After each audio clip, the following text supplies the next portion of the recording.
ఢిల్లీలో సీఎం రేవంత్ రెడ్డితో పాటు మంత్రులు పర్యటిస్తున్నారు. ఏఐసీసీ పెద్దలతో భేటీ కానున్నారు సీఎం, మంత్రులు, ముఖ్య నేతలు.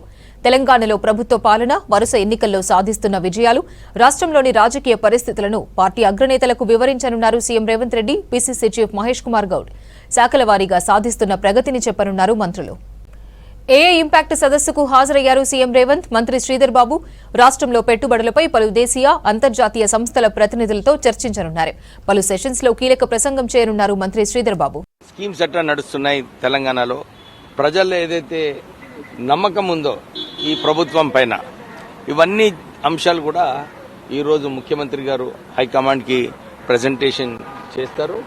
దాంతోపాటు ఏమైనా సూచనలు ఉంటే హైకమాండ్ నుంచి సూచనలు కూడా తీసుకొని ఇంకా పార్టీని ఎట్లా స్ట్రాంగ్ చేయాలి వచ్చే రోజులలో. ఇప్పుడు జడ్పీ ఇంకా ఎంపీటీసీ ఎలక్షన్స్ రావచ్చు, దాంట్లో ఎట్లా పర్ఫార్మెన్స్ ఉంటుంది అంటే జనరల్ రివ్యూ అన్నమాట. ప్రభుత్వం పైన జనరల్ పబ్లిక్ ఫీడ్బ్యాక్ ఏముంది, ఇవన్నీ కూడా ఈరోజు ముఖ్యమంత్రి గారు హైకమాండ్కి ప్రజెంట్ చేస్తారు. నేను ఓటింగ్కి పోతున్నాను. మా రెండే కార్లు ఉండే, మా కౌన్సిలర్స్ ఒక కార్లో ఉండే, ఒక కార్లో నేను మా ఎంపీ గారు ఉండే. వాళ్ళు మమ్మల్ని అడ్డుకున్నారు. మేము ఓటింగ్కి వెళ్తున్నాము, మా కార్యకర్తలు లేరు, ఎవరు లేరు, అక్కడ ఏం గొడవనే లేదు. వాళ్ళు ఎందుకు ఆయన రాళ్ళు విసిరేస్తున్నారు, మళ్ళీ ఈ ట్రాఫిక్ కోన్ విసిరేస్తున్నారు. నా కారు వైట్ విండ్ స్క్రీన్ మొత్తం ధ్వంసం కావడం జరిగింది. వాళ్ళు యాక్షన్ తీసుకున్నారు. పోలీసు డెఫినెట్లీ, ఎందుకంటే ఇట్లాంటి గుండారాజు ఎంపీ మీద, మినిస్టర్ గారి మీద, ఇంకా పోలీస్ పర్సనల్స్ వాళ్ళు కూడా ఇంజూర్ అయినారు. ఇలాంటి లా అండ్ ఆర్డర్ సిచ్యువేషన్లో పోలీస్ చట్టం ప్రకారంగా వాళ్ళు యాక్షన్ తీసుకున్నారు. మీరందరూ చూసినారు క్లిప్పింగ్స్ ఏమున్నాయో. నేను హుజూరాబాద్ బై ఎలక్షన్లో హన్మకొండలో హోటల్ రూమ్లో ఉన్నాను.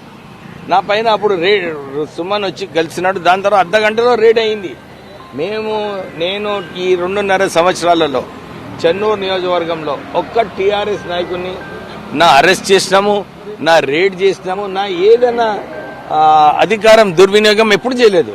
కానీ బాల్క సుమను 5 సంవత్సరాల క్రితము మున్సిపల్ ఎలక్షన్స్ కాకుండా చూసినాడు.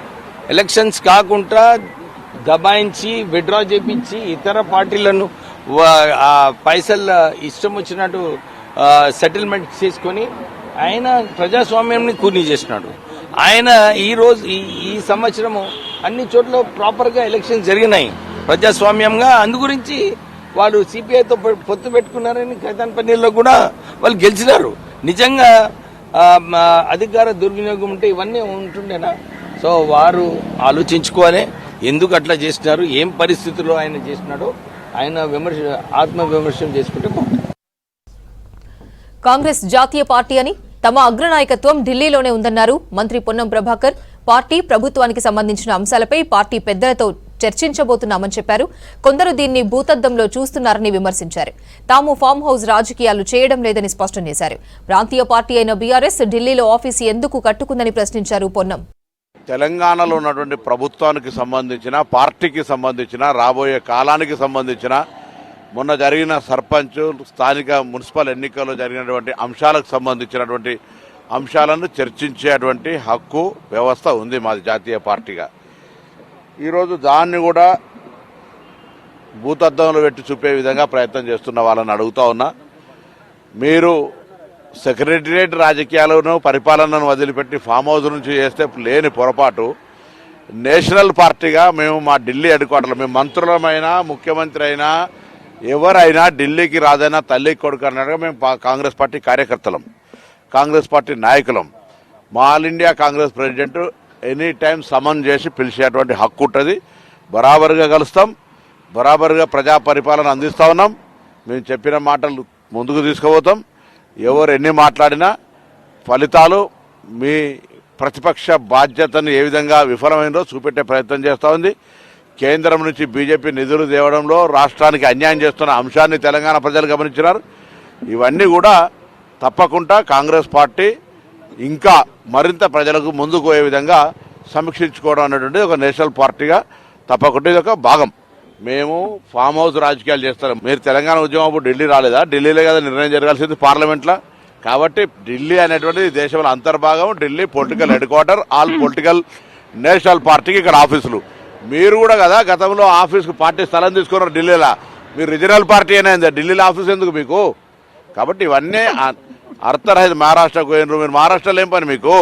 కాబట్టి తెలంగాణ ప్రాంతీయ పార్టీగా మీ పరిధి వేరు, కాంగ్రెస్ పార్టీగా జాతీయ పార్టీ పరిధి వేరు. తప్పకుండా ఢిల్లీకి 100 సార్లు వస్తాం, మీరు ఎన్నిసార్లు అన్నా వస్తాం. మా పొలిటికల్ హెడ్ క్వార్టర్ ఢిల్లీ, మా లీడర్షిప్ ఢిల్లీ. డెఫినెట్లీ తెలంగాణ ప్రజల ఆత్మగౌరవానికి భంగం కలగకుండా పరిపాలన కొనసాగిస్తాం. ఇది ప్రజలకు, ప్రజా పరిపాలనకు సంబంధం లేని పార్టీ వ్యవహారం. మంత్రులుగా అయినంత మాత్రాన ఢిల్లీకి పిలిస్తే పోవద్దనంటే అది రాజకీయ అవగాహన రహితం. తప్పకుండా మేమేం ఫామ్ హౌస్ పాలిటిక్స్ నడిపిస్తలేం. మేము ఫామ్ హౌస్ పాలిటిక్స్లో ఉండే సెక్రటరియట్ మర్చిపోతలేం. సెక్రటరియట్కి వెళ్తా ఉన్నాం, అదేవిధంగా పరిపాలన కూడా కొనసాగిస్తూ ఉన్నాం.